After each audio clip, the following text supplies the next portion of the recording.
Okay, so this is also on your Word document notes. Okay, so if you, as you're watching this, I suggest either you go ahead and do it with me, you write it down on your notebook or a piece of paper or whatever, so that you know that kind of sticks to you better, or at least go over it with our Word document. So that's an example, that's our Word document, and it's in addition. So the first thing that you have to do is factor our numerators and our denominators if possible. All right, so I can't really factor this x, so I'm just going to keep it as it is.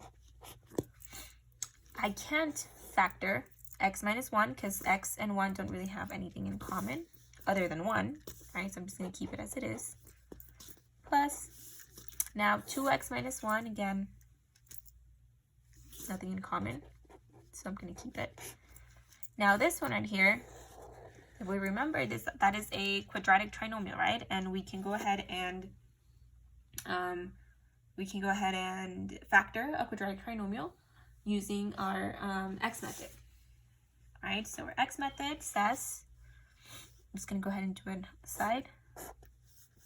We put b on top and a times c in the bottom. All right, so our b in this case is -3. And our 8 times c is 1 times +2, so it's just 2. Now remember, we have to find these two numbers that if we multiply them, they equal 8 times c, and if we add them, it equals b. So what two numbers would give us that result? Well, I would say -1 and -2. Right, because -1 times -2 equals +2, and -1 minus -2 equals -3. So now my new factors would be x minus 1 and x minus 2. Sorry, ignore this mark. That's just a mistake. Okay, so now that I've found these two factors, those go down here. X minus 1 and x minus 2.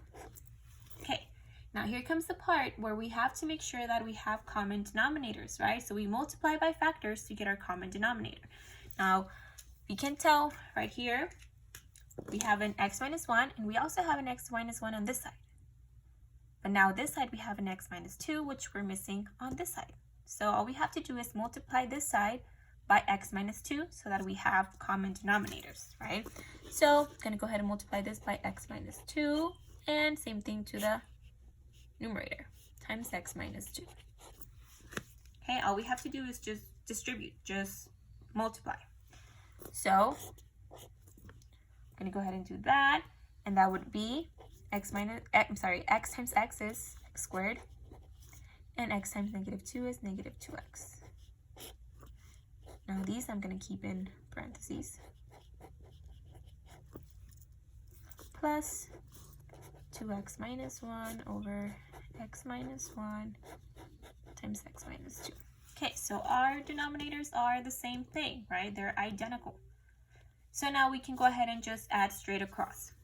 So that would be equal to x squared minus 2x plus 2x minus 1 over x minus 1 times x minus 2.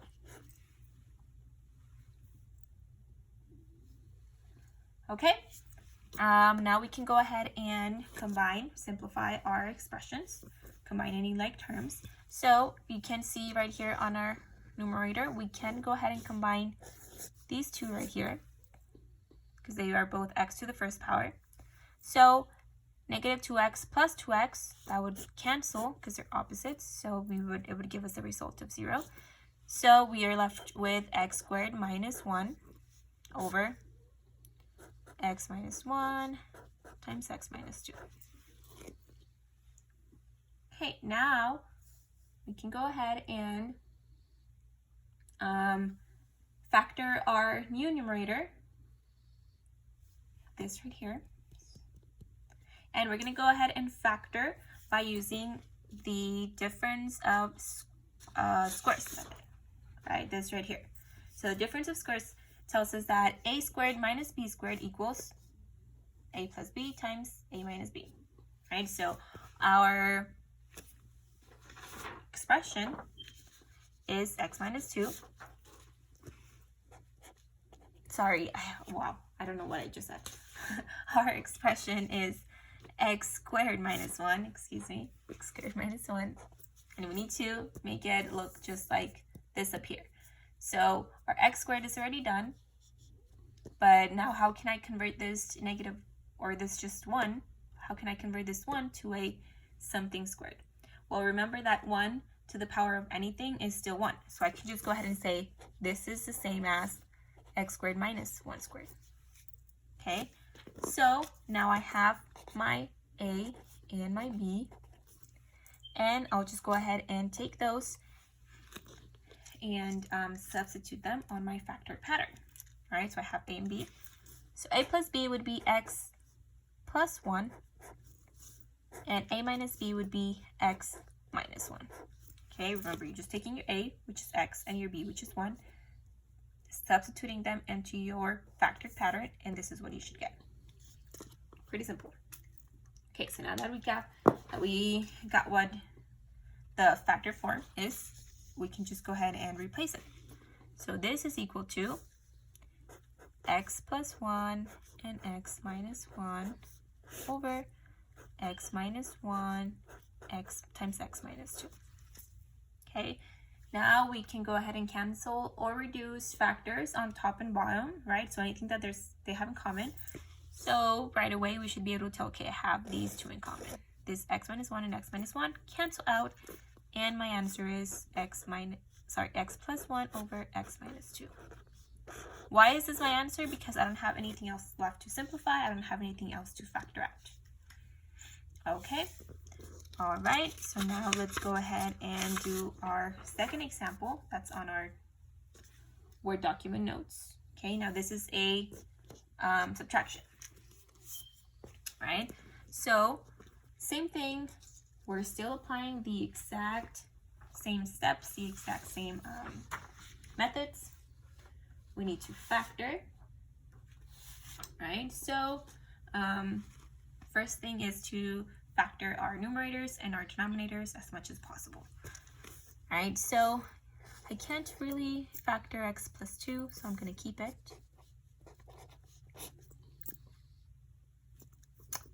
But I can factor this. Why? Because right away you should be able to tell, okay, they have an x in common, right? So I'm going to go ahead and factor that x. And now we're just going to go, okay, x times what gives me x squared? Okay, that would be x, because x times x squared. X times what gives me negative 2x? Okay, that would be negative 2, because negative 2 times x is negative 2x. Okay, so we're done with that. Again, can't really factor that out. There's nothing in common right there. So we just keep it. Now this one, same thing. You should be able to tell right away that these can be factored. Why? They don't have an x in common, but they do have a 2. So right here, we're just factoring by greatest common factor, right? So I'm going to go ahead and factor that 2. And I'm going to go ahead and say, okay, 2 times what gives me 2x? Okay, x. 2 times what gives me negative 4? Okay, negative 2. All right, so we're done with that part. Now we need to make sure that our denominators are equal. They're the same thing, right? Okay, so they both do have an x minus 2 in common.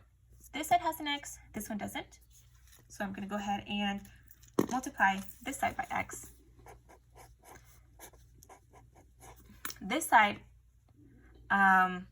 doesn't have the 2 that this side has, right? So I'm going to have to multiply this side by 2. Okay, so if you go ahead and multiply, pretty straightforward, just distribute. So 2 times x is 2x, and 2 times 2, that's 4.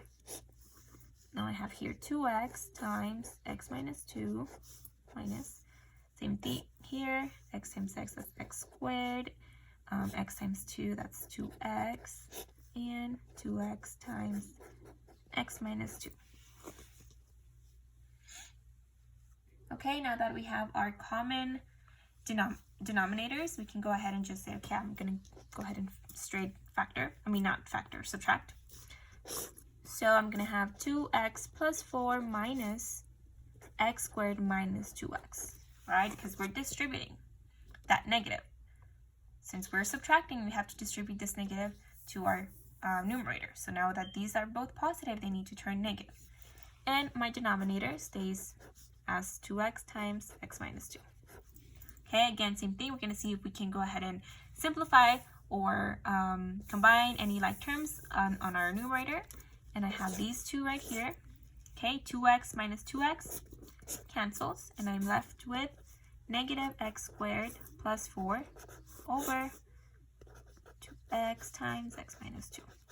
Okay, now we need to factor this numerator. Okay, so we're going to apply again the difference of squares method, right? But now our new expression is negative x squared plus 4. So I'm going to take negative x squared plus 4. Okay, so but our difference of square is supposed to be a squared minus b squared, and here we have a positive. Here we have a negative. So what can we do to make this look somehow this so that I can go ahead and apply this factored pattern? Okay, well, the easiest thing and the simplest thing that we can go ahead and do is factor out a negative 1. If I factor out a negative 1, okay, so now negative 1 times what gives me negative x squared? Okay, that would be an x squared, right? Because negative 1 times x squared is negative x squared. Now negative 1 times what gives me positive 4? Well, that would be a negative 4, right? Because negative times negative equals positive. Okay, so now I can take this right here and use it to apply our difference of squares pattern. Okay, so we always have to carry this negative 1, though. We cannot forget about it. We have to carry it with us. Okay, so now we have negative 1 x squared minus, now what number to the power of 2 is equal to 4? Because we need this form right here, right? B squared. So I'm going to go ahead and switch this to a 2 squared, right? Because 2 to the power of 2 is 4. So now that I have done that, I can go ahead and say, okay, I have my A, which is x, and I have my B, which is 2. So again, same thing, carry your negative 1 with you. You just bring it down. And we apply our factored pattern. So A plus B would be x plus 2. And A minus B is x minus 2. Okay, so now that we have our factor, we can go ahead and apply this and switch it up here. So this numerator is equal to negative 1 times x plus 2 times x minus 2 over 2x times x minus 2. Okay, same thing. I'm going to go ahead and cancel or reduce any factors on top and bottom. I can go ahead and reduce this, cancel them out, because, you know, we have the same thing. And we are left with negative, we are left with negative 1 times x plus 2 over 2x. Okay, now the last thing that we can do, because this looks a little funky, is just go ahead and distribute the negative 1. Alright, so go ahead and distribute. Negative 1 times x is negative x. Negative 1 times 2 is negative 2 over 2x, okay? And now you should be able to recognize, okay, this is my final answer because I don't have anything else to factor. I don't have anything else to simplify or reduce or cancel, so I am done. Okay, good luck.